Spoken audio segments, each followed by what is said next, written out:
Ok, vamos a presentar pantalla.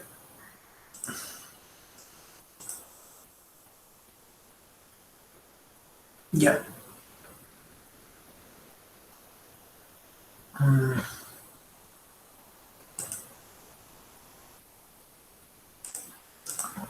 Bien.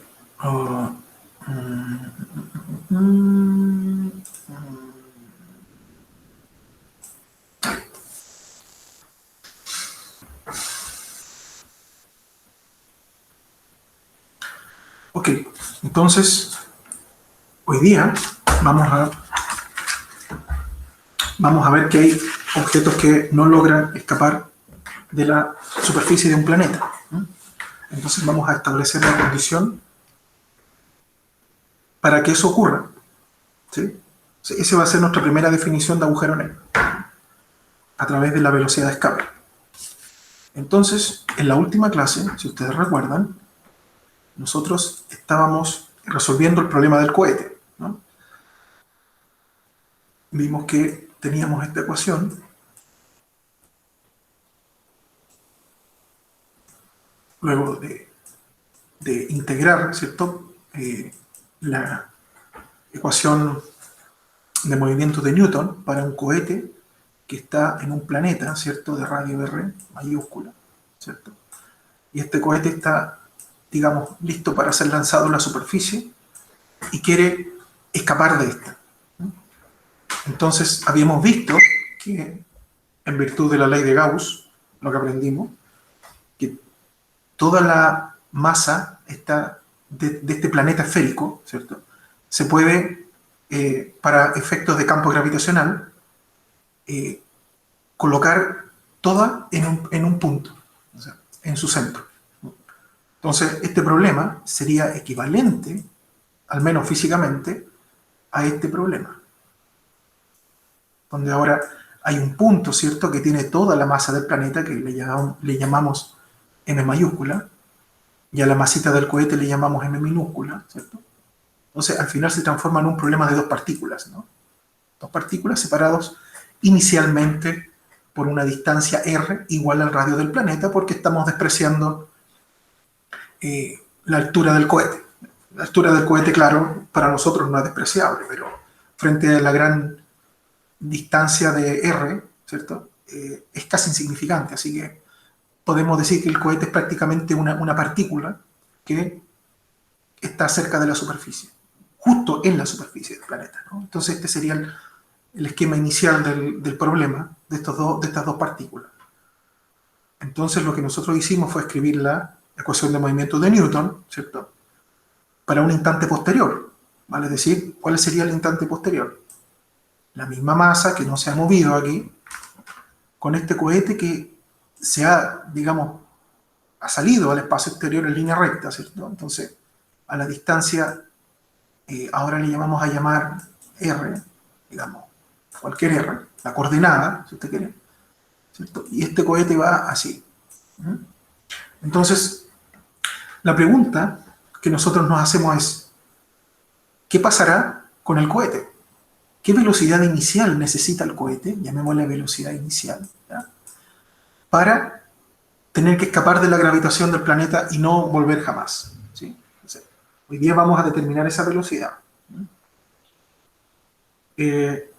Entonces, vimos que si este cohete regresa o no, hay tres posibilidades. Bueno, en realidad son dos nomás.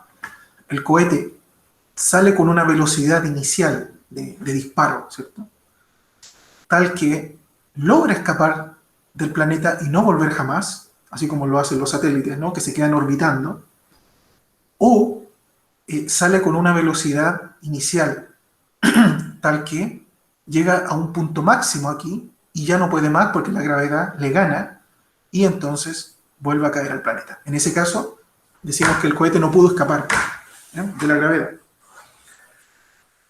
Entonces, nosotros habíamos visto que el hecho de que el cohete pudiera escapar o no dependía fuertemente de esta constante que es la energía total del sistema. Esto es una constante de movimiento.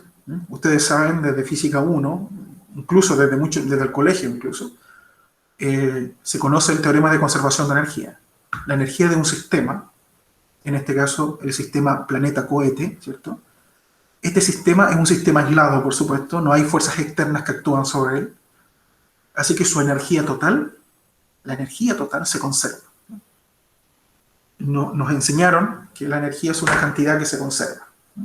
Vale decir que no cambia con el tiempo, se determina una vez y se va gastando, ¿no? Se va gastando. Entonces,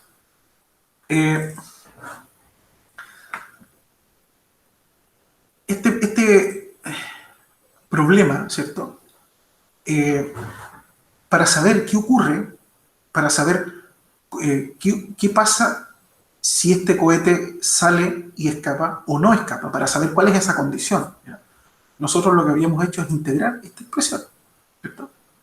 Entonces, yo les había dicho que integrar esta expresión hay que hacerlo por parte, ¿ya? O sea, hay que hacerlo por cada caso. Para el caso e igual a 0, que ya lo vimos, ¿cierto? Para el caso e positivo y para el caso e negativo, que es el más interesante.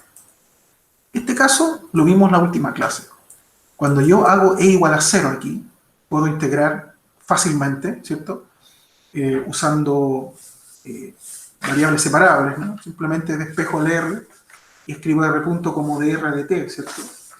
Y llego a esta conclusión. Lo vimos en la clase pasada. Que R de t, ¿sí?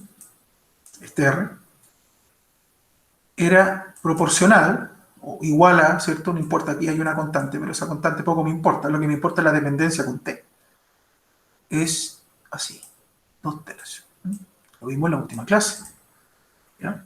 Entonces, esto era muy importante. ¿Por qué? Porque yo puedo graficar esto, puedo graficarlo y darme cuenta cómo cambia el radio, vale decir, acuérdense que este R es la distancia del centro del planeta al cohete, ¿sí? R, acuérdese que es la distancia del centro del planeta al cohete. Por lo tanto, si este R varía de esta forma, yo puedo graficar esto, ¿no? Lo voy a hacer en un rato más, y voy a darme cuenta si el cohete cae o no cae, ¿sí? Por ejemplo, si este R resulta que va así y siempre crece, supongamos que este es T y este es R, ¿cierto? Si crece, significa que el cohete escapó, ¿sí? Porque si R crece con el tiempo y nunca baja, significa entonces que a medida que transcurre el tiempo, el cohete siempre se está alejando del planeta. Por lo tanto, el cohete escapó, ¿sí? Pero dejémosle ese juicio al gráfico. Aquí uno puede intuir más o menos que esta curva nunca se va a caer así, siempre va a seguir creciendo. Pero dejémoselo a los gráficos, que les voy a mostrar después que les tengo preparados. El caso E positivo, ¿ya? El caso E positivo se puede integrar. Uno puede hacer esta, acuérdese que uno aquí, ¿qué tiene? Multiplica por 2, te queda R punto, ¿cierto? Igual a, si multiplico por 2, te queda 2E. Este lo paso para allá, me queda 2 alfa partido por R, ¿no? ¿Ya? Y como este está al cuadrado, le saco raíz.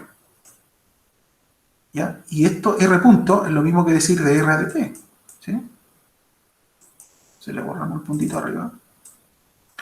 Y fíjese entonces que el R sería, ¿cierto? No. El de R dividido por todo esto. O sea, esta es la integral que yo tenía que hacer, ¿no? Yo ya la escribí en la clase anterior, pero escribámosla otra vez. Esta era la famosa integral que hacemos, que en realidad parece fácil, pero no es nada fácil. No es nada fácil. ¿Ya? Esto, integral, ¿cierto? Y esto te quedaba la integral de dt, que era simplemente t. Esto aquí va a aparecer una constante integración que podemos colocar después. O sea, esto es lo que tengo que integrar. Ahora, yo les había, en la clase anterior, integrado esta expresión para este caso en negativo, ¿sí? Porque este caso es más interesante. Pero, para eso lo vamos a dejar para el final. Hagamos ahora el caso E positivo. ¿Ya? Hacer esta integral en el caso E positivo es un poquito largo, pero no es imposible, no es tan difícil, y además es analítica. ¿Ya? Esta integral es analítica para este caso, vale decir, aquí existe una primitiva. ¿Ya? Es un poquito complicada, pero existe. Así que lo que uno puede hacer acá, ¿cierto?, es resolver esta integral usando, bueno, uno lo puede resolver por tabla o a mano, no hay ningún problema con eso. Pero en un programa, no sé si ustedes lo conocen, aquí se los presento, se llama en matemática. ¿Ya? Es un programa que te resuelve cualquier integral. ¿Ya? Bueno, hay algunas muy difíciles que no resuelve, pero en general las integrales que están en tabla se resuelven, ya, se resuelven, digamos, analíticamente. Ya. Y lo bueno de este programa es que además te grafica. No se puede hacer las dos cosas a la vez. Fíjense acá, yo le pido al programa simplificarme lo máximo, la integral de, fíjense que esta integral es 1 partido por 2 más 2 alfa partido por 1, lo mismo que tengo acá. Lo mismo que tengo acá. Y le digo al programa que mi variable es R. ¿Sí? Porque R es la variable de integración. ¿No? O sea, esto sería igual al tiempo, ¿no? Esto sería igual al tiempo. ¿No? Esta integral sería igual al tiempo. ¿No? Fíjese que esta es la primitiva, donde n representa la energía, ¿no? Como E nomás, ahí lo tengo en la pizarra como E, pero aquí lo pongo como N. ¿Ya? Entonces, fíjese que tiene una primitiva, ¿ya?, que es un poquito rara, no es una función sencilla, ¿ya?, pero tiene una primitiva, eso es lo importante. ¿Ya? Entonces ahora yo puedo graficar esto, le puedo pedir al programa que grafique esto para un cierto rango de R, no sé, desde 0 hasta cierto valor positivo, para ver cómo cambia el R con el tiempo. Acuérdense que esta integral es igual al tiempo, ¿no? Entonces, yo aquí hice el gráfico de los dos primeros casos. El caso E igual a 0 y el caso, fíjese aquí, y el caso que vimos, el caso positivo. Fíjese acá, yo grafico la función t, R1 lo llamé, de t es igual a t a la 2 tercios. Este es el caso con E igual a 0 que acabamos de ver. ¿Ya? Entonces fíjese aquí, me plotea el gráfico. Este es el tiempo, este es el R, la distancia, insisto, del planeta al cohete. Y mire lo que ocurre. Mire cómo va la gráfica. O sea, a medida que aumenta el tiempo, el R lo único que hace es crecer. Aquí estoy graficando desde 0 a 10. 10 unidades de lo que sea, segundo, año luz, lo que sea. Eso, la unidad simplemente es una constante, es una escala. ¿Ya? Veamos qué pasa si yo aumento la escala. O sea, gráfico desde 0 hasta 10.000. ¿Qué ocurre? Ok. Miro la función. Ahí está. ¿Ven? Solo crece. Hagamos una escala más grande para ver si en algún momento esto baja. Solo crece, crece y crece y crece. Entonces, conclusión. Cuando la energía del sistema es 0, acuérdese que es constante. Si yo fijo la energía en un valor, este se va a mantener todo el tiempo, todo el viaje. Así que, si yo la fijo en 0, el cohete escapa. Sin duda que escapa. ¿Por qué? Porque el gráfico me muestra que a medida que el tiempo transcurre, aunque sea un tiempo muy grande, cuánto tiempo hasta el infinito, el cohete se aleja del planeta infinitamente. Porque esta gráfica siempre se aleja. Este es R contra T. ¿Sí? Entonces, no hay nada más que decir. Si la energía total del sistema es 0, el cohete escapa. ¿Ya? Veamos qué ocurre con el caso que les dije delante, del caso E positivo, cuando esta integral, ¿cierto? Ahora es la solución que les mostré delante, de la integral complicada esa. Pero cuando E es positivo. ¿Ya? Entonces yo aquí defino esta función y le pido al programita que me grafique. Y mira lo que ocurre. Esta es la curva. Ahora, hay que tener claro una cosa. Esto que está acá es R, es una función de R, ¿no?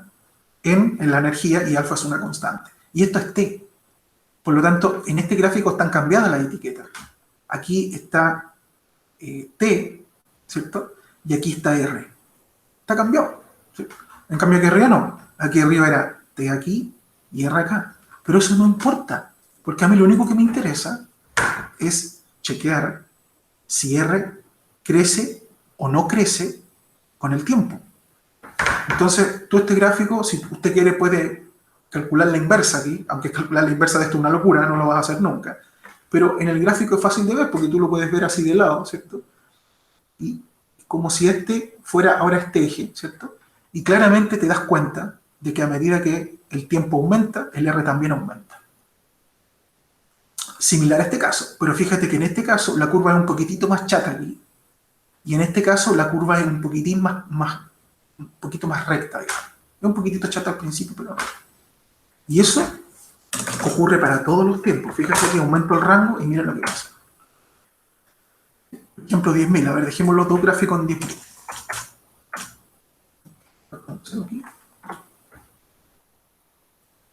Para que los podamos comparar, fíjese. Entonces, fíjese que el gráfico cuando la energía es cero es un poquitín más chato aquí y aquí un poquitín más recto. Pero lo importante es que en ambos casos el cohete escapa. ¿Sí? En ambos casos el cohete escapa. Nunca el R empieza a decrecer. Porque si el R, pensemos en esto, si el R comenzara a decrecer, acuérdense que aquí está el planeta y aquí está el cohete. Si este R empieza a crecer hasta un máximo y después este cuerpo comienza a caer, significa que este R debería empezar a decrecer, empezar a achicarse hasta llegar otra vez a cero. ¿Sí? A cero. Por lo tanto, en el caso de E positivo y E igual a cero, esto no ocurre, está descartado. ¿Bien? O sea, en otras palabras, no hay agujero negro, digamos, para este caso, ni para este caso. De hecho, esto ni siquiera es un agujero negro, es simplemente un planeta que tiene la gravedad suficiente, ¿cierto?, para que los cohetes no escapen. ¿Sí? Ahora, claro que va a haber una velocidad, como ya les dije, específica, que es la velocidad de escape, inicial del cohete, para la cual el cohete escapa. ¿Sí? Entonces, vamos a ver que esa velocidad depende de la energía del sistema. ¿De acuerdo? Ya. Para el caso, si usted recuerda, el caso más interesante, que decidí dejarlo para el final, este caso. ¿Qué pasa cuando la energía es negativa? ¿Ya? Si yo miro esta ecuación, si yo veo que si esto es negativo, ¿ya?, esto significa que esta le gana a esta, que se están restando, ¿no? Entonces, ya puedo más o menos dilucidar que si es negativo, significa que la energía potencial del planeta, esto es la energía potencial del planeta debido a su gravedad, ¿sí?, le gana a la energía cinética del cohete. Entonces, probablemente ahí pase algo distinto, ¿ya?, pero lo tengo que descubrir con las matemáticas. Quizás lo sospecho, pero hay que matematizarlo.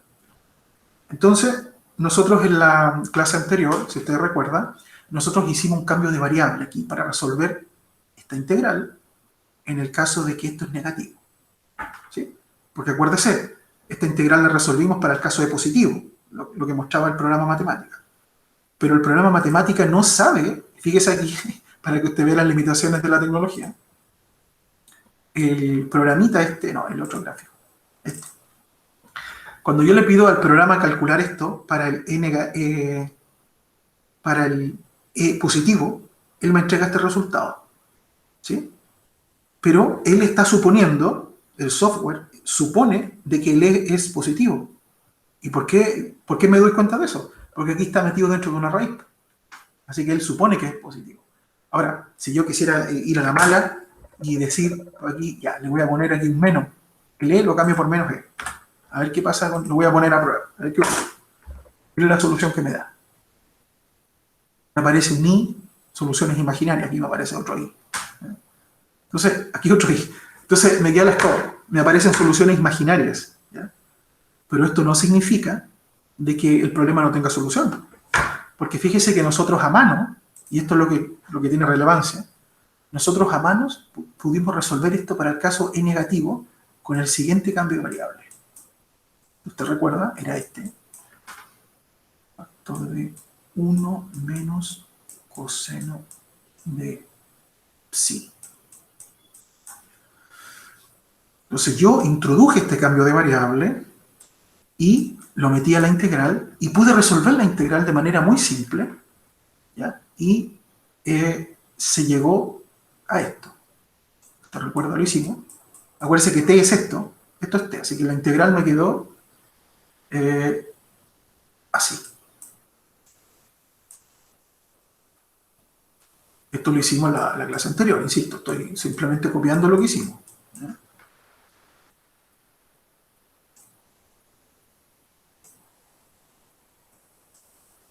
¿Ya? Esto. Sí. Menos seno. Sí. Más c. Bueno, c es una constante de integración, que en realidad a mí no me interesa mucho. Yo la puedo hacer cero si quiero, la puedo poner al final cuando le ponga numerito, la fijo por la condición inicial. Esto es lo que a mí me importa. ¿Ya? Aquí no hay que asustarse porque el e, ¿cierto? Es... aquí era e sin raíz. Era 2e nomás. Ahí. Ya. Aquí no hay que asustarse porque el e es negativo. ¿Ya? Por lo tanto, menos 2 por e me va a quedar un número positivo. ¿Ya? Entonces esta raíz está a salvo. No hay ningún número imaginario aquí. De hecho, como es negativo, ese menos también te va a hacer más y el tiempo te va a quedar un tiempo positivo. Así que está protegido aquí, está protegido el tiempo y está protegido los valores reales. ¿De acuerdo? Entonces, trabajar con esta función es mucho más fácil que trabajar con esta integral que me da el programa aquí, que es muy, muy difícil de graficar, incluso de visualizar. ¿Ya? Entonces los menciono para que vean que a veces los programas más sofisticados de la matemática tienen sus limitaciones y uno a veces puede llegar mucho más lejos a mano, ¿ya? Con el conocimiento antiguo, digamos. Bien, tengo estas dos ecuaciones. Fíjense que tengo el radio, la distancia este r, en función de psi.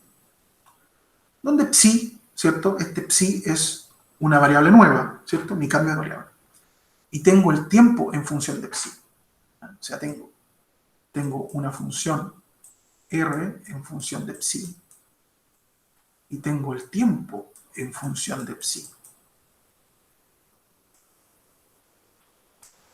¿Ya? Esto que está acá, no sé si a ustedes les suena, los matemáticos le llaman funciones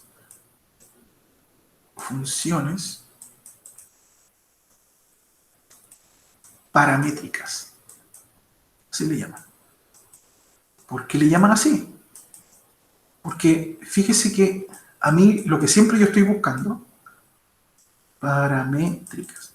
¿Cuál es mi objetivo? El objetivo siempre ha sido uno solo. Encontrar el R de t. Encontrar el R de t. Ese siempre ha sido un objetivo. Para estudiar si crece, decrece, si cómo se mueve el cuerpo en el fondo, ¿no? Ya. En el caso de e igual a 0, lo encontré fácilmente. R de t era t a la 2/3. Ni un problema. Para el caso e positivo, ya la función fue un poquito más complicada y yo fui capaz de encontrar el t de R. Acuérdense que ahí estaba cambiada la etiqueta, pero no importa. Eso no me impidió determinar que el cuerpo aún escapaba. ¿Sí? Para el caso e negativo, no puedo encontrar explícitamente la función R de t. Sí puedo, pero es complicado. ¿Ya? Lo que yo encuentro son estas dos ecuaciones que están acá. Ahora, claro, usted puede decir, pero es que puedo, ¿por qué no? De hecho, yo podría, por ejemplo, despejar psi de acá, ¿cierto? De hecho, la clase pasada lo hice. Yo podría decir, por ejemplo, R partido por A, ¿cierto? Es igual a 1 menos cos phi, ¿cierto? Cos psi, perdón, esta se llama psi, no phi.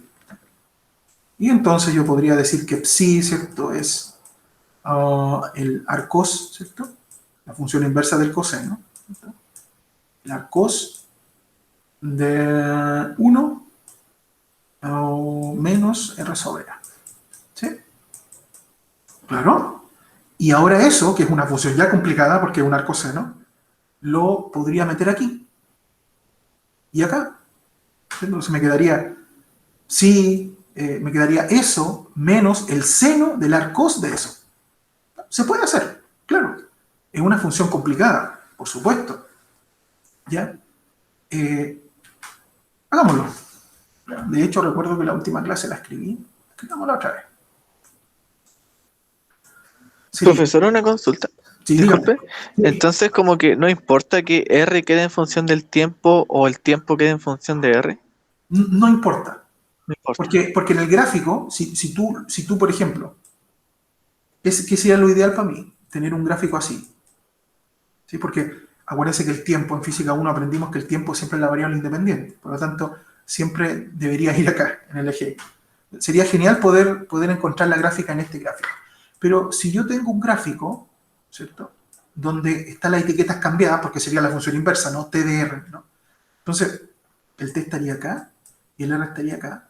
Pero yo puedo ver el gráfico anyway, ¿sí? Porque basta con mirarlo de cabeza y tú ves la función inversa, ¿sí? Entonces, por ejemplo, en este gráfico yo puedo saber al menos que si el R crece, también crece el tiempo, ¿sí? Puedo traer información de ahí. Acuérdate que si tú ves de cabeza los gráficos, ves la función inversa, ¿no? No sé si los matemáticos te enseñaron ese truco. Por ejemplo, si tú tienes aquí la función y de x, ¿ya? Por ejemplo, x cuadrado, ¿ya? La típica, igual a x cuadrado. Y los matemáticos te dicen, ya, grafique la inversa. Bueno, tú tendrías que graficar la función x de y, ¿cierto? Y igual raíz de x. Bueno, con sus dos ramas aquí, más o menos. ¿Y cómo es raíz de x? Es una cosa como así. Pero, si tú este gráfico lo miras así, desde acá, así como al revés, ¿cierto? Si tú miras esto al revés, estás viendo una cosa así, pero para el otro lado. Pero estás viendo esta ramita, ¿sí? Entonces uno puede hacer lo mismo acá. Así que, aunque tú tengas un TDR, aún así puedes saber si el cuerpo escapa o no. De hecho, aquí está la función. Sí, aquí está, la tengo acá. Claro, la que mostró para el caso Claro. de E mayor a cero. Sí, Mm. aquí está T y aquí está R. Pero fíjate que yo puedo ver que si T aumenta, el R también. Y eso a mí es lo que me interesa saber. ¿Sí? O sea, el R aumenta con T o el T aumenta con R. Da lo mismo. Lo importante es saber si el cohete caía a la Tierra o no. Y aquí está claro que no. Ok. No sé si te ayudó ¿Te quedó claro? ¿No? Sí, profesor, muchas gracias. Bueno, ya. Entonces, ¿cómo es que esta función fea aquí? T igual, voy a hacer el TDR para que vean que se puede hacer. Alfa partido por 2e raíz de menos 2e, ¿cierto? Factor. Factor de psi, ¿ya? Pero vimos que psi es esto que está aquí, ¿cierto?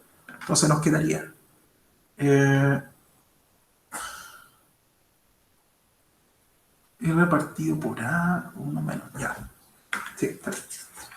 Nos quedaría arcos, ¿cierto?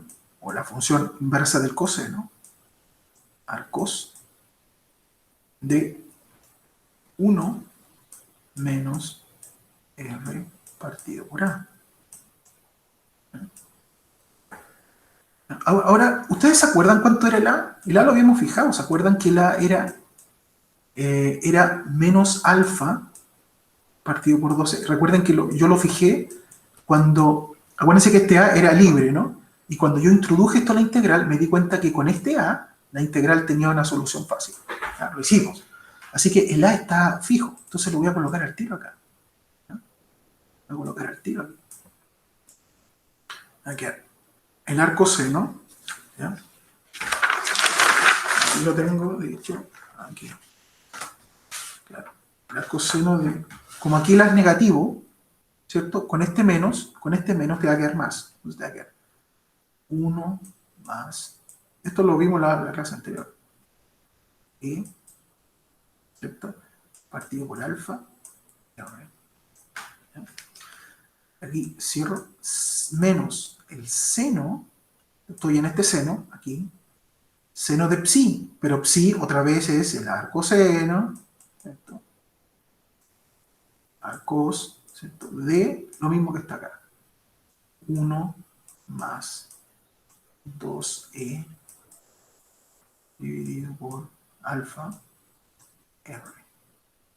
Cierro acá y cierro acá.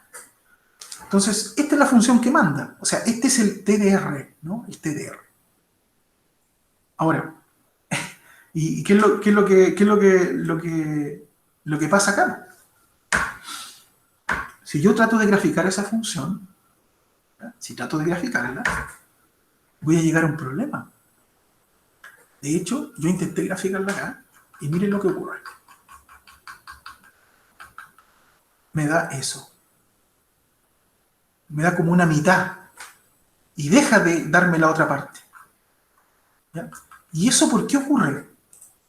Ocurre porque hay una parte de esta función que se vuelve imaginaria. Por ejemplo, hay un valor de aquí de R que hace que el arcoseno de algo no esté definido y por lo tanto se vuelva un número imaginario. ¿Ya? Lo mismo con el seno aquí.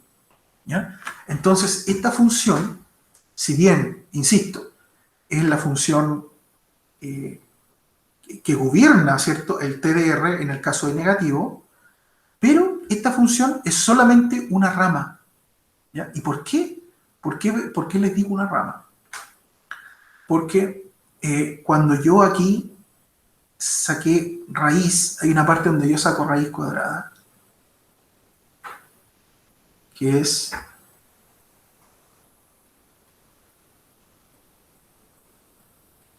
acá, aquí.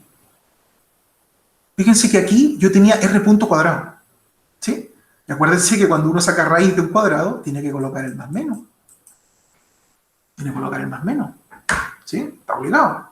Si yo tengo x cuadrado igual a 2, entonces x es más menos raíz de 2.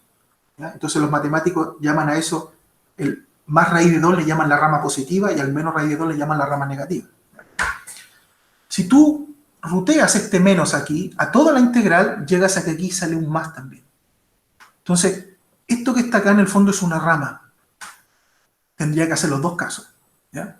Esto es similar a lo que ocurre cuando, por ejemplo, yo te escribo una esfera, un círculo, más fácil.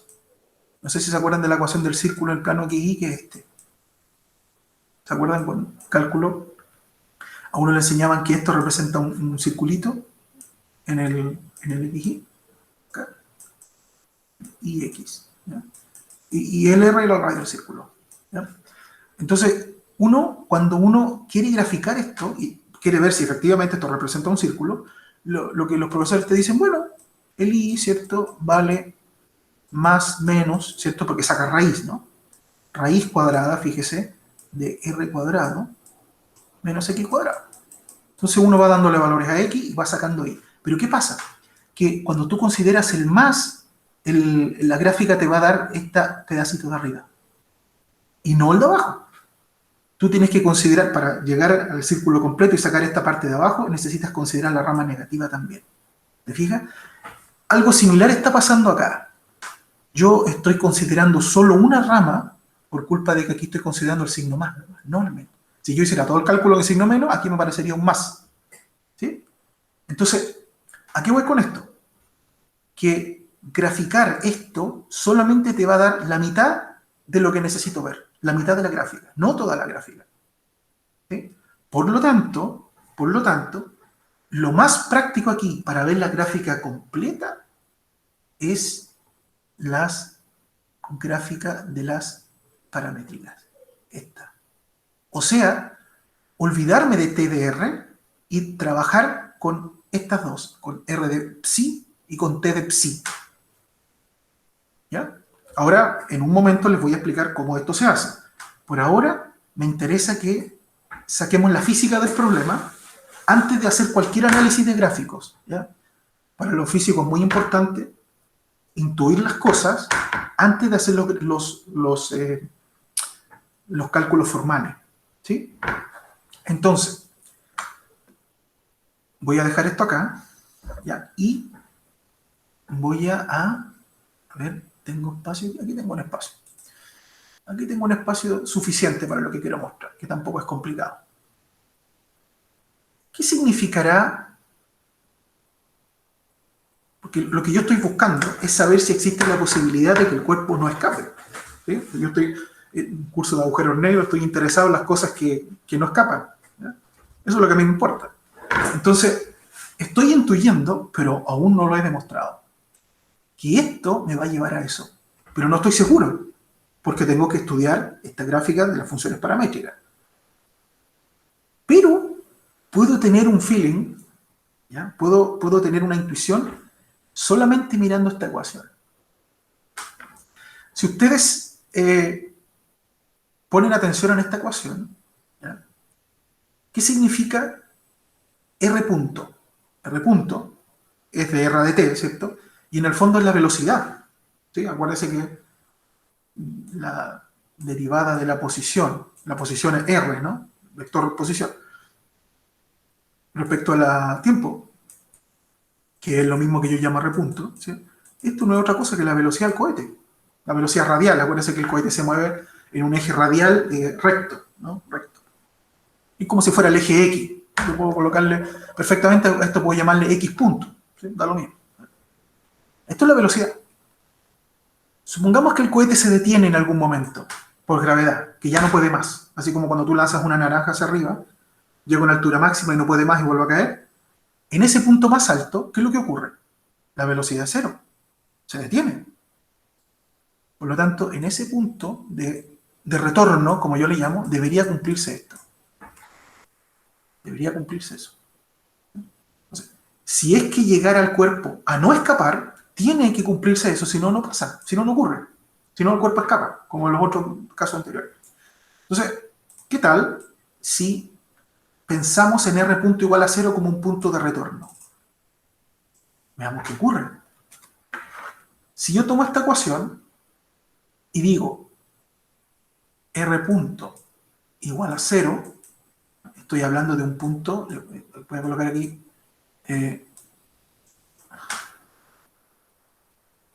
¿cómo le llaman en inglés?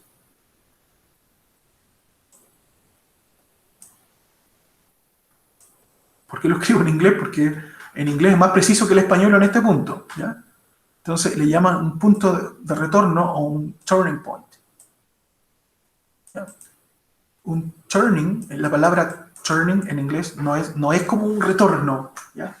Es una cosa más precisa, ¿ya? Tiene que ver con algo que se detiene y regresa, ¿ya?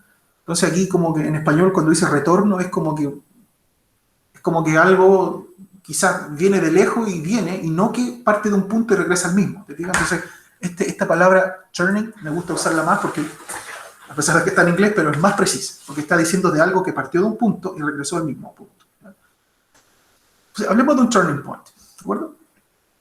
Entonces, si yo hago R punto igual a 0 en esta ecuación, ¿cierto? Me voy a quedar con que menos alfa dividido por SR. Ahora, esto ocurre para un cierto R, ¿sí? O sea, que el R punto sea 0 va a ocurrir para un cierto R. Supongamos que aquí está el planeta y aquí está digamos, el cohete, y ahí ya no pudo más y se devuelve. En ese punto la distancia le voy a llamar R0, por ponerle un nombre. Entonces, aquí sería R0 igual a E. ¿Ya? Por lo tanto, el R del turning point, ¿cierto?, va a ser menos alfa partido por E. Acuérdense que estos son constantes. El alfa y el E son constantes. Y el E es negativo. Por lo tanto, el turning point, el R, es positivo. ¿De acuerdo? Así que no hay que asustarse por este medio. Estamos en el caso de negativo. Los otros dos casos ya lo hicimos. Ya. Entonces, en teoría este sería mi turning point. En teoría sería el punto de retorno. Lo interesante es saber, fíjese, ¿qué pasa con esta psi? ¿Por qué me interesa saber qué pasa con esto? Porque esto yo lo voy a usar como un parámetro aquí.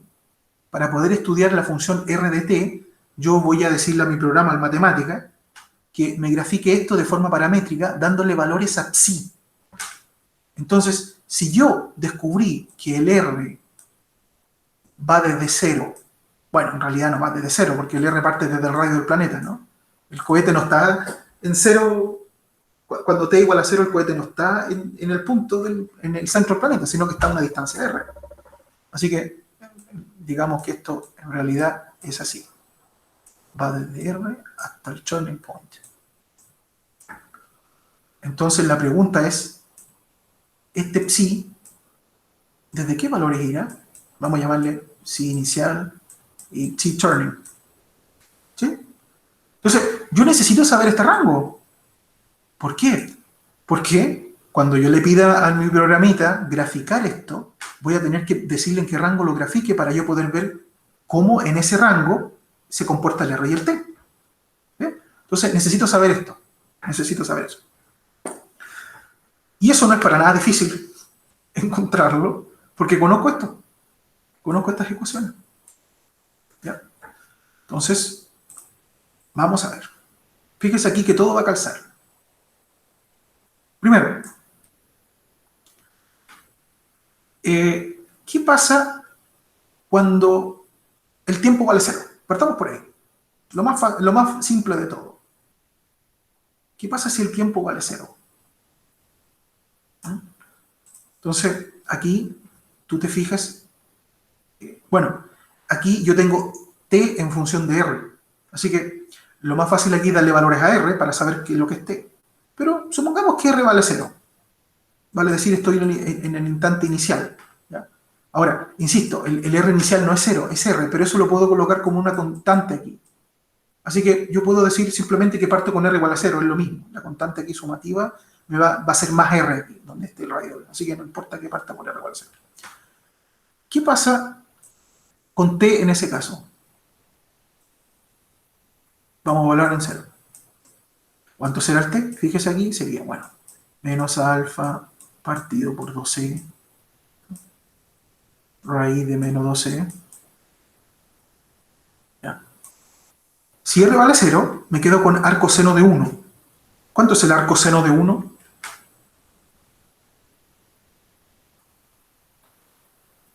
¿Qué ángulo cuyo coseno? O sea, ¿para qué ángulo el coseno es 1? Eso, en otras palabras. ¿Para cero? 0, correcto. Porque el coseno de 0 es 1. ¿Sí? Menos el seno.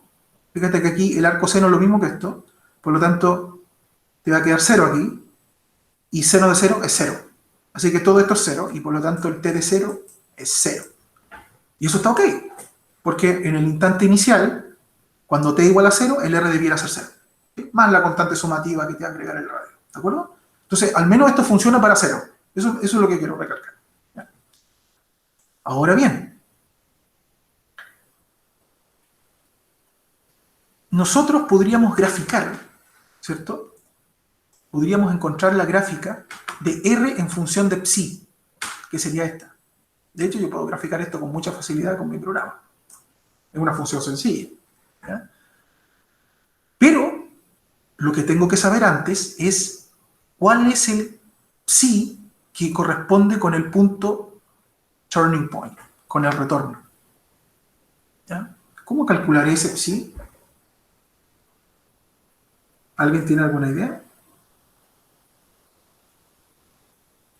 Fíjense que no es nada difícil porque yo conozco el R de retorno, que es menos alfa partido por E, podría colocarlo aquí y despejar ese psi.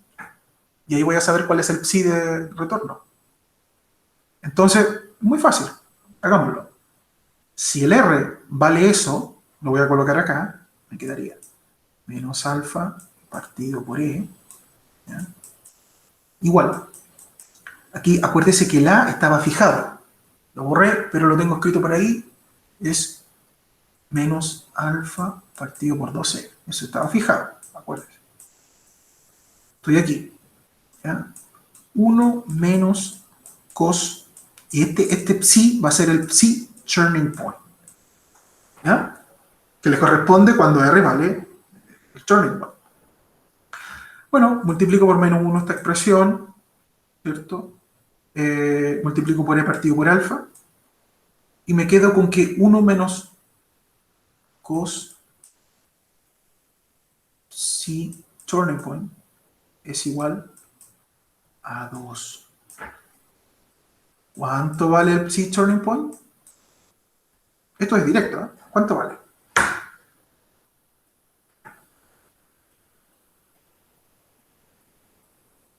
Para que esto valga 2, el coseno de psi tiene que valer menos 1. ¿Con qué ángulo logro que el coseno sea menos 1?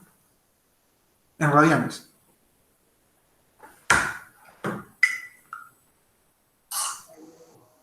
¿Con pi? Con pi radianes, correcto. O 180 grados, que es lo mismo. Claro. ¿Ya? Entonces, este es el punto del turning point, para psi. ¿Sí? Por lo tanto, ya he descubierto algo interesante. El psi está acotado por pi radianes. Hasta el turning point. ¿Qué pasa desde el turning point a 0? Ese es otro cuento. ¿Ya? De hecho, no es tan difícil de ver qué pasa ahí. ¿Ya? Veamos qué pasa con la gráfica. Miren, yo les voy a mostrar ahora la gráfica de esto, de R en función de psi. Miren cómo es. La tengo, creo que la tengo acá. Aquí la tengo, acá. Creo que la tengo aquí. Fíjense, miren. Aquí yo le llamé I una función I, ¿cierto? Que es esta, fíjense que es la misma. Y fíjense que a alfa y a E le di valores. Cualquier valor, si al final son constantes. Lo importante es que el E le dé un valor negativo. Entonces aquí le di el valor menos 1, simplemente por probar. Al alfa le di el valor 1, ¿cierto? Acuérdense que el alfa es G de Newton por la masa. Entonces, en el fondo, esta G, la G de Newton, claro, no la puedo ajustar, pero sí puedo ajustar la masa del planeta. ¿Sí? Así que alfa en el fondo lo puedo manejar como yo quiero. Miren la gráfica que me da. Es una función periódica. ¿Sí? Entonces, fíjese que el psi, ¿cierto? Aquí yo le puse en el rango de 0 a 15. Dijimos que el psi parte en 0, ¿cierto? De hecho, fíjense acá que ¿qué pasa si esto vale 0? El coseno de 0 es 1 y 1 menos 1 es 0. Por lo tanto, cuando psi vale 0, el R vale 0, así que aquí empieza la gráfica. ¿Cierto? Y sube hasta un máximo cuando acá llegamos al punto pi, porque ahí ocurre el retorno. ¿Ya? Entonces,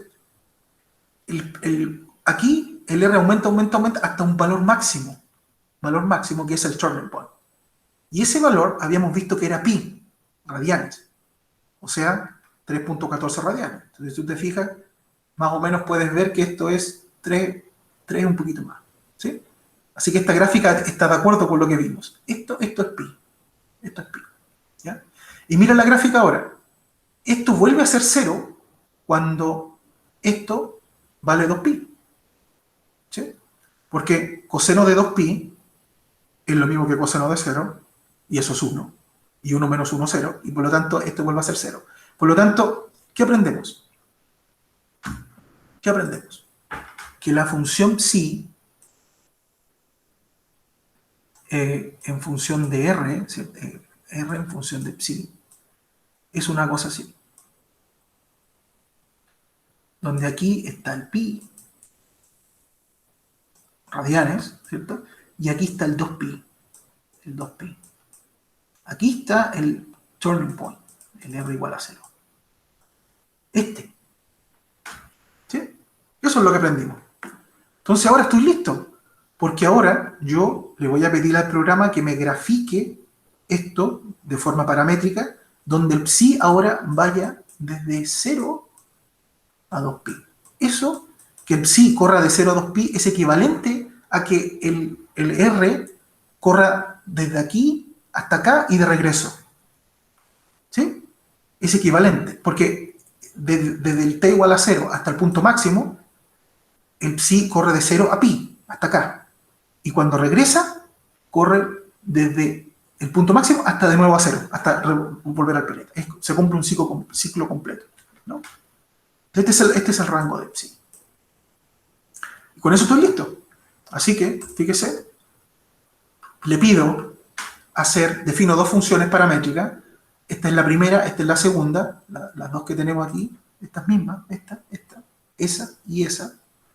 Les di los valores de la energía -1, del alfa 1, y miren lo que ocurre. Es una gráfica preciosa. Lo bueno de este programa es que él te grafica las funciones paramétricamente usando psi como parámetro, y fíjense aquí el rango que le di, de 0 a 2pi, porque yo sé que ahí se completa el periodo. Y no necesita graficar esta función fea que está aquí. Esta función fea, no la necesita graficar. ¿Sí? Entonces, aquí es donde, y yo reconozco, esto yo no lo sabía. No lo sabía. Yo conocía esta función, pero no me había dado cuenta de que esta función tiene este problema que grafica una parte nomás. Después me di cuenta de que era por este menos que faltaba una rama. Pero lo interesante es que este cambio de variable no necesita ramas. Las variables con coseno y seno, como son funciones periódicas, te abarcan todo el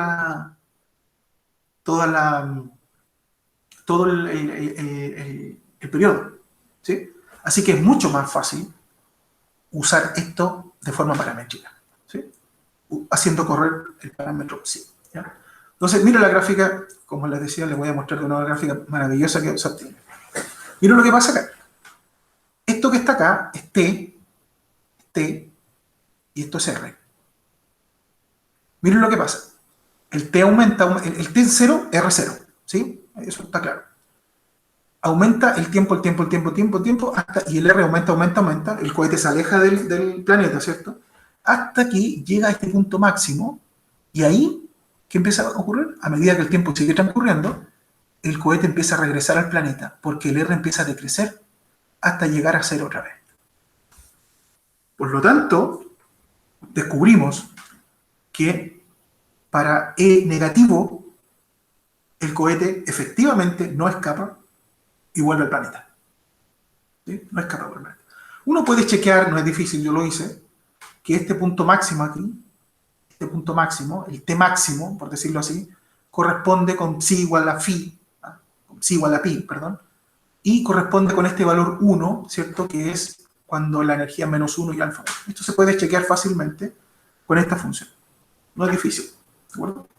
Así que, en conclusión, ¿cierto? Y esto es lo que me interesa mostrar, solamente cuando la energía es negativa yo tengo un retorno aquí, a 0, otra vez.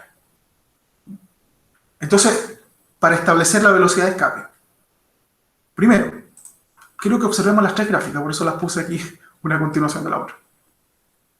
Miren esto, E igual a 0, E mayor que 0, E menor que 0. ¿Ya? Ahora, como yo sé que cuando el E es negativo, el cohete cae al planeta y no escapa, y cuando sé que es positivo, alcanza a escapar, entonces el límite entre estas dos situaciones está precisamente en E igual a 0. O sea, en otras palabras, cuando el E igual a 0, el E es igual a 0, el cohete justo alcanza a escapar, por los pelos. ¿Sí? Si ya el E fuera 0,1, alcanza a escapar. Y si fuera menos 0,999, ya no escapó. ¿Sí? O sea, el E igual a 0 es el límite. ¿Ya?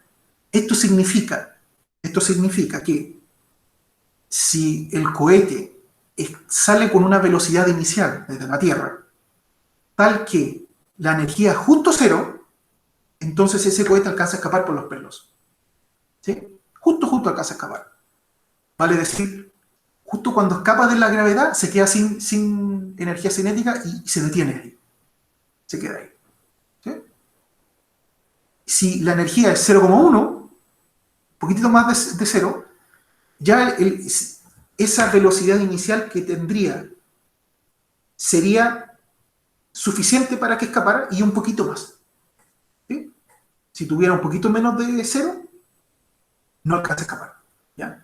Por lo tanto, la velocidad de escape debe ser tal que E es igual a 0, porque sería la mínima velocidad inicial que se necesitaría para que el cohete escapara. Por esta razón, entonces, la velocidad de escape va a ser tal que E igual a 0. ¿Ya? Ahora, acuérdense que yo les dije que esta E es una constante. Insisto tanto en eso. ¿Por qué? Porque si es una constante, significa que yo la puedo fijar en cualquier momento del viaje. La puedo fijar al final, cuando el cohete escapó, ¿cierto? La puedo fijar al inicio, cuando el cohete tiene una velocidad inicial precisa, ¿cierto? La puedo fijar en cualquier momento del viaje. Acuérdense que, no sé si recuerdan de Física 1, cuando uno hacía problemas con conservación de energía, ¿cierto? Por ejemplo, uno estudiaba, qué sé yo, la montaña rusa, ¿cierto? Y estudiaba un carrito que subía por una vía complicada y uno conocía la velocidad y la altura. Entonces, por lo tanto, conocía la energía cinética y la potencial. Y uno la fijaba donde uno quería. Porque el Kama-Su, energía potencial más cinética, te tiene que dar una constante. Entonces, uno la fijaba donde uno se le da la gana. ¿Ya? Entonces, el punto aquí es la siguiente. Si la velocidad de escape, la vamos a llamar así, velocidad de Loma, es tal que E es igual a 0, y además este E es constante, entonces yo digo, bueno, ya que él es constante, voy a fijarlo ya en un punto donde valga 0. ¿Sí? ¿En qué punto el E vale 0? ¿En qué punto el E vale 0? Bueno, en todo el viaje vale 0, pero ¿en qué momento se fija ahí? Porque, a ver, no sé si me entienden, si yo digo que E vale 0, es una constante de movimiento, yo aquí tengo una lucha, ¿no? Tengo este menos ese. Entonces, este podría valer en algún momento menos, más 5, ¿cierto? Esto, y esto como es negativo, podría ser menos 5 y me da 0. ¿Ok? ¿Cierto? En otro momento, este podría valer, no sé, menos 6,7, el otro entonces tiene que valer 6,7 para mantener el 0. ¿Sí? Pero hay un momento en donde este y este valen 0. Y ese momento, más bien esa distancia, es el infinito. O sea, que yo tengo el planeta acá. El cohete puede irse tan lejos, ¿cierto? Que esto y esto valen 0. Y por lo tanto la energía se fija en 0. ¿Sí? Se fija en 0. Ahora, obvio, fíjese, acuérdate que E igual a 0, el cohete escapa. ¿Ya? No regresa, escapa. Entonces, al escapar, se va hacia el infinito, al infinito y termina por acá con energía cinética 0, o sea, con R.0. Y esto también 0. Entonces, ahí yo fijo la energía. Esto es lo que los físicos llaman la constante de movimiento. Se fijan. Igual a 0. ¿Ya? Entonces, ahora yo vengo con mi E igual a 0, que está fijado en el infinito, ¿cierto? Algo parecido a lo que se hace con el potencial en física 2, eléctrico. ¿Ya? Y digo, bueno, como E vale 0, en todo instante, incluso en el instante inicial de disparo del cohete, entonces yo puedo decir, bueno, inicialmente,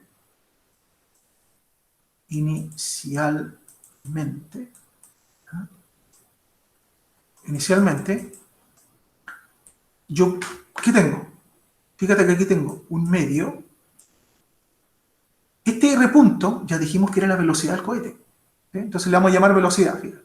Es otra forma de escribirlo, ¿no? Al cuadrado, ¿cierto? Menos alfa partido por R. Yo ya fijé el E, lo fijé, así que ya está en 0. ¿Ya? Pero, como es una constante, también va a ser 0 cuando esto sea inicial. Vamos al situación inicial. Aquí está el planeta, aquí está el cohete. Inicialmente, ¿qué tengo? Inicialmente, esta velocidad es la velocidad inicial del cohete. Y este R es el R inicial. Y el R inicial es el radio del planeta. Ese es el primer R que hay. Después empieza a crecer. Por lo tanto, esta sería la velocidad inicial y este sería el radio del planeta. ¿Sí? Lo estoy evaluando en el inicio. Y entonces, fíjese que yo puedo despejar esta B. Esta B inicial, ¿cierto? Que sería, tiro esto para allá, sería 2R, no, al revés, 2 alfa. 2 alfa, ¿cierto? Partido por R, bajo raíz, porque este está al cuadrado. Si usted recuerda lo que era alfa, al inicio dijimos que el alfa era GM, ¿no? Entonces esto es 2GM, eso era alfa, donde M mayúscula es la masa del planeta, acuérdense. Y bueno, esto es lo que se conoce como la velocidad de escape. Esta velocidad inicial que tiene que tener el cohete para que la energía sea cero, o en otras palabras, para que justo alcance a escapar, justo, el límite entre el que escapa y no escapa, se llama velocidad de escape. Y está dada por esta expresión muy simple. Fíjese que yo puedo calcular las velocidades de escape para cualquier planeta, solamente conociendo su masa y conociendo su radio. Se estarán preguntando, ¿cuál es la velocidad de escape de la Tierra? Bueno, calculémoslo. No es difícil. Porque podemos preguntarle a la Wikipedia cuánto vale la masa del planeta Tierra y el radio, ¿no?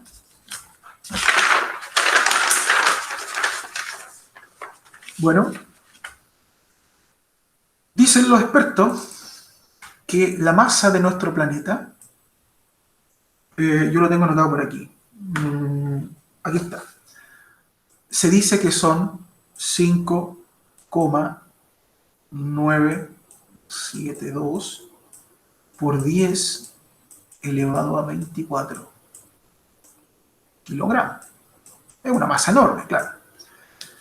La G de Newton, la conocemos desde el colegio, si usted recuerda, vale 6,67, digo, por 10 elevado a menos 11.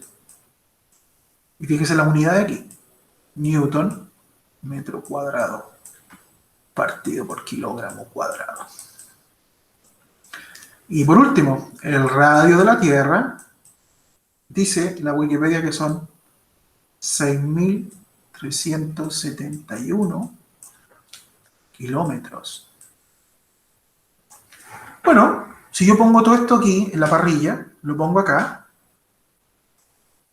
yo ya lo calculé, no voy a perder tiempo haciendo los numeritos, usted lo puede hacer muy simple, cualquiera lo hace, da, en el caso de nuestra Tierra, esta velocidad. Vamos a colocar aquí la velocidad de escape de la Tierra, ¿no? La velocidad de escape de la Tierra a mí me da cerca de 10 kilómetros segundo.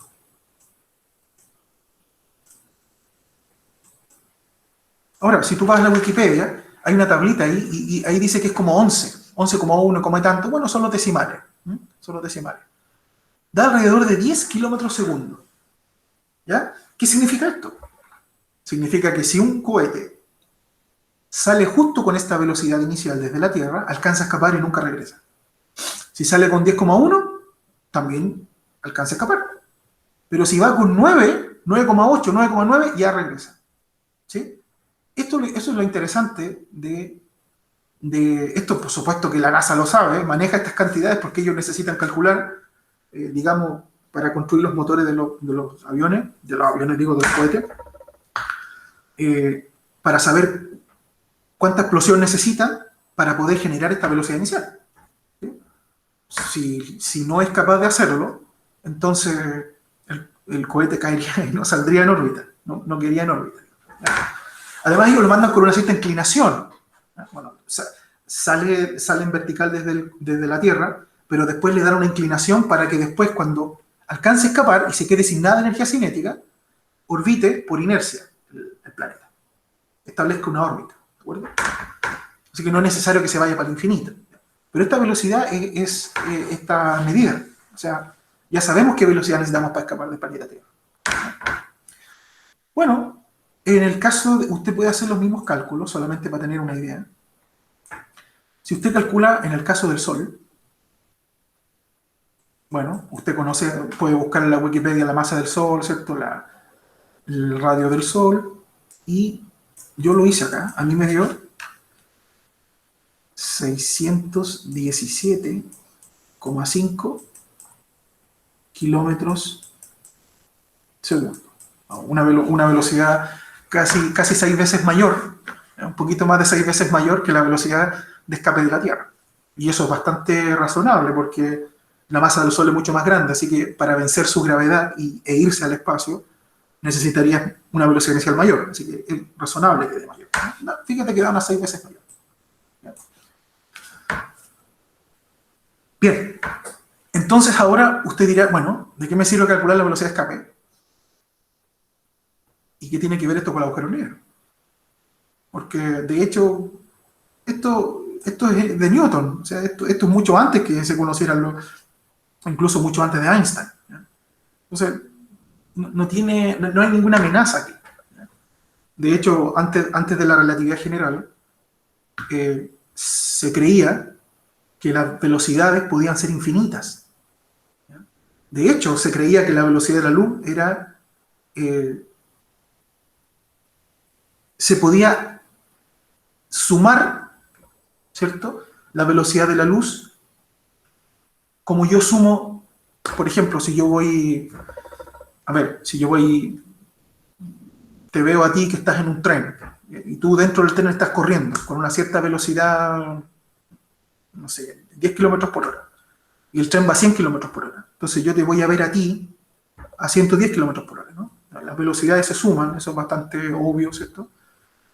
Y si ahora tú, en vez de que tú estás corriendo fuera un rayo de luz, ¿no? Supongamos que el tren va a 100 kilómetros por hora y la luz va a 300.000 kilómetros por hora, ¿sí?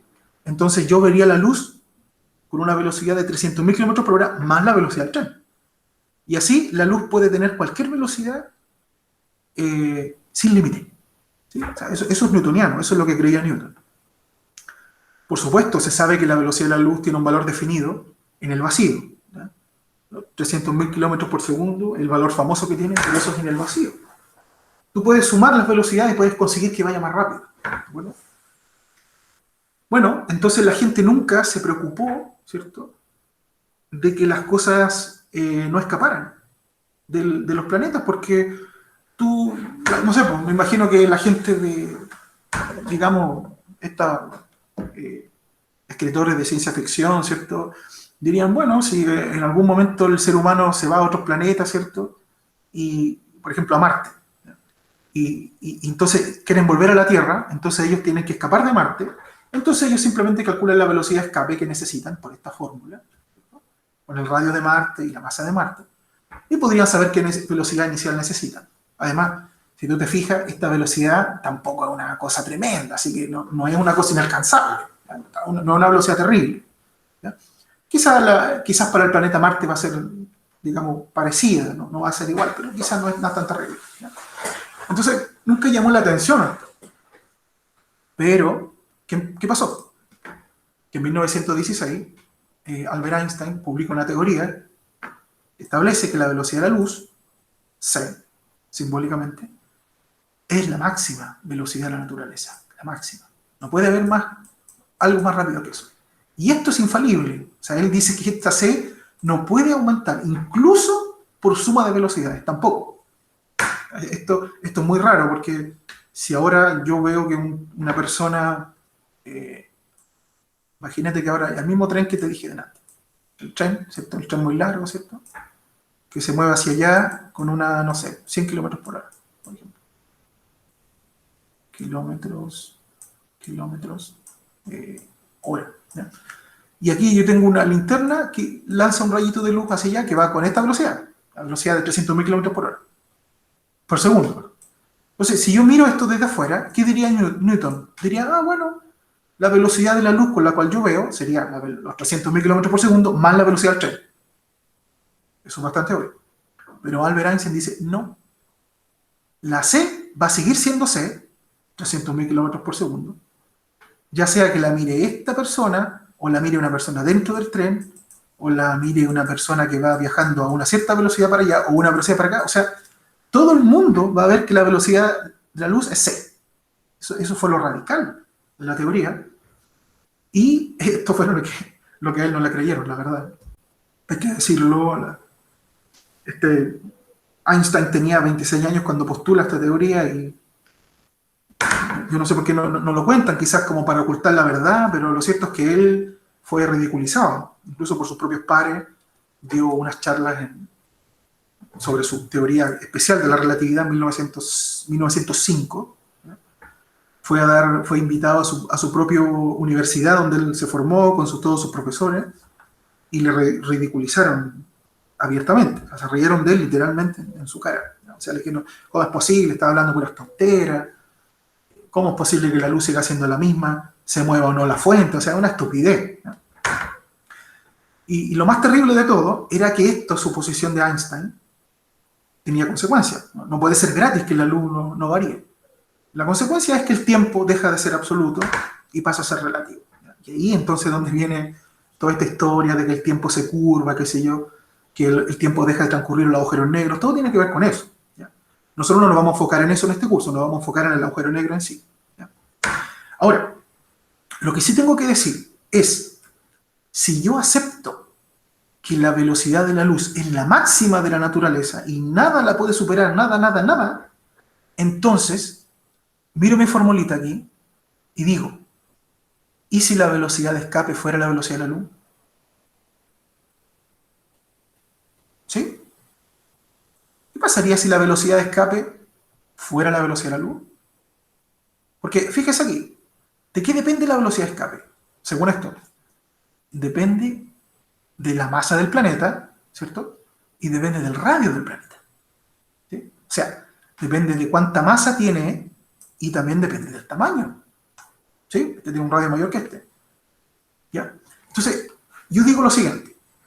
Si es que es cierto, y de hecho es cierto, porque Einstein tenía razón, y hasta el día de hoy sigue teniendo razón, aunque siga muerto, ¿cierto? Sigue 100 años muerto y sigue teniendo razón. Si es que la velocidad de la luz es la máxima de la naturaleza, entonces, si yo establezco que la velocidad de escape es la velocidad de la luz, pero como la velocidad de la luz es la máxima, y como la velocidad de escape es la mínima velocidad que necesita un cuerpo para escapar de un planeta, si un cuerpo, o un cierto planeta, digámoslo mejor, al revés, si un cierto planeta llegara a tener un cierto radio y una cierta masa, tal que su velocidad de escape te dé la velocidad de la luz, entonces ningún cuerpo puede escapar de ese planeta, porque ningún cuerpo puede superar la velocidad de la luz.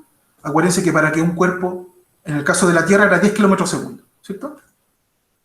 Si en la Tierra tú puedes ir a 11 kilómetros por segundo y escapar. Pero si yo estoy en un planeta en donde la velocidad de escape me dé justo la velocidad de la luz, entonces yo no puedo escapar, porque ningún cuerpo puede superar la velocidad de la luz. ¿Sí? No sé si se entiende. Entonces, voy a hacer esto igual a C. O sea, C es igual a la raíz, ¿cierto?, de 2gm partido por R. O, lo que es lo mismo, voy a despejar R. Ese R te queda 2gm. Ahora me voy a preguntar al revés. ¿Qué radio debe tener un planeta para que la velocidad de escape sea la velocidad de la luz? Este radio tiene un nombre especial. Se llama radio de Schwarzschild.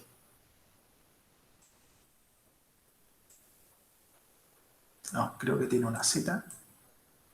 Queda así. No.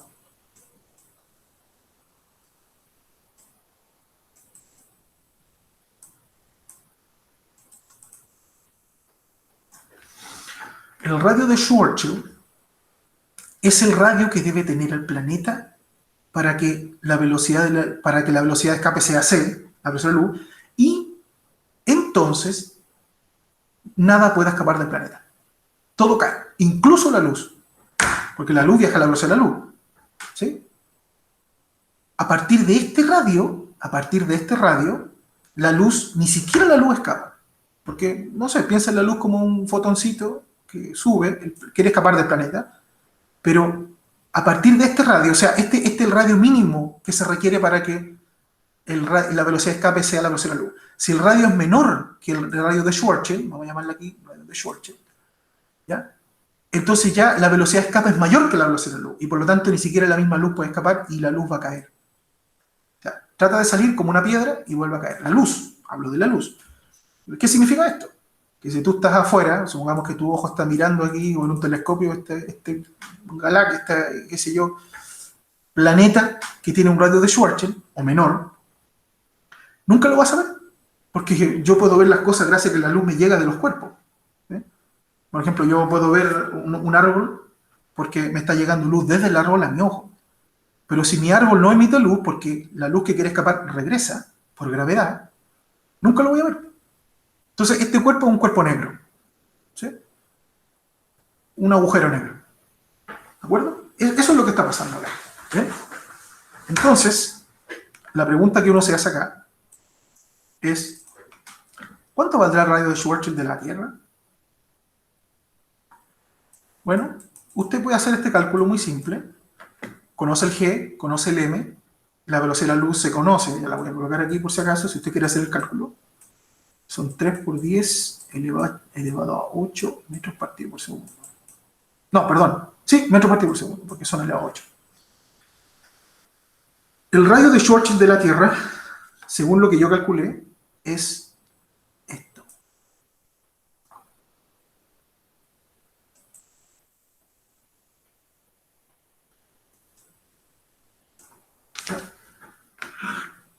...8,8 milímetros. Es el radio de Schwarzschild de la Tierra. ¿Qué significa esto?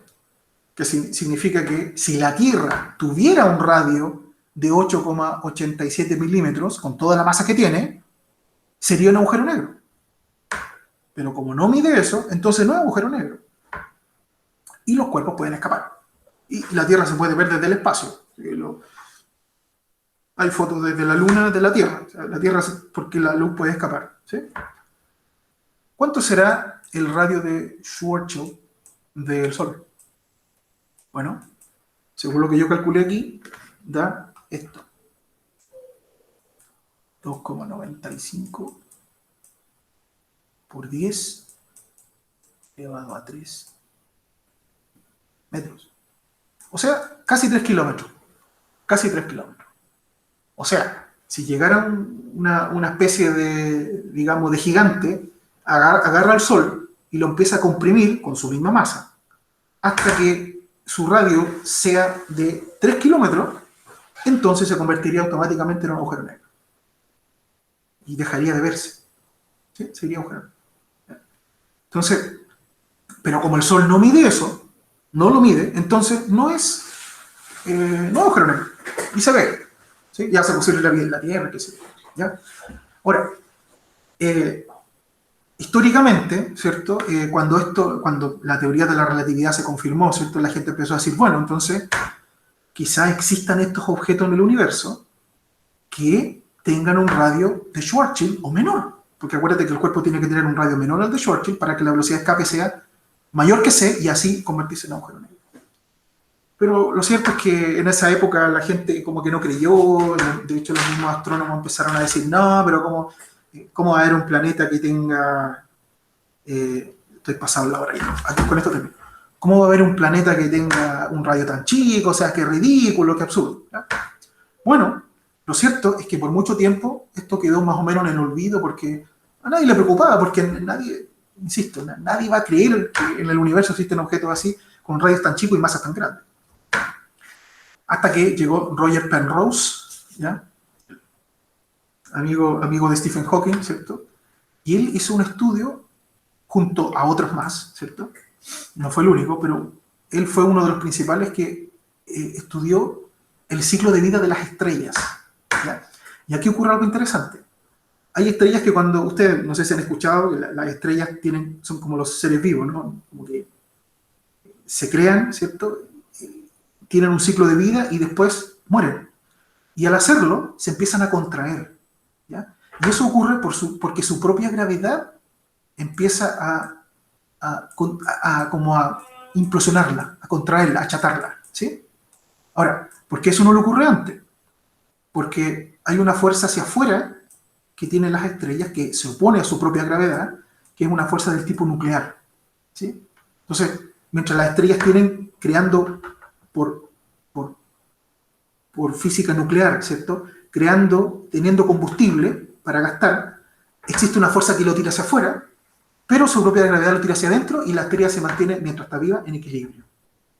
Pero cuando este combustible se le empieza a gastar, lo que le va a pasar a nuestro Sol en millones de años más, se empieza a gastar, la gravedad empieza a actuar y empieza a contraer, a contraer, a contraer, a contraer, a contraer, a contraer, a contraer, a contraer, a contraer. Y aquí hay varias opciones. Hay estrellas que se contraen, pero nunca alcanzan el radio de Schwarzschild. De hecho, en la mayoría de los casos. Pero hay estrellas que se pueden contraer muchísimo y ahí alcanzan el radio de Schwarzschild, y menor.